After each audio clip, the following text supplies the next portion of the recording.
Hello guys, welcome back to 1 Minute IT Shot.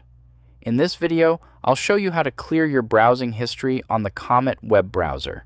So, without further ado, let's get started. First, open the Comet browser on your computer. Next, click on the profile icon in the top right corner. From the menu, select Settings. In the left-hand sidebar, click Privacy and Security. Now scroll down until you find Delete Browsing Data. Click on it. A new window will appear where you can choose the time range. Select whether you want to delete browsing data from the last 15 minutes, last hour, last 24 hours, last 7 days, or choose another available option like All Time. You can also select exactly what you want to remove, such as your browsing history, cookies, cached images and files, or other browsing data.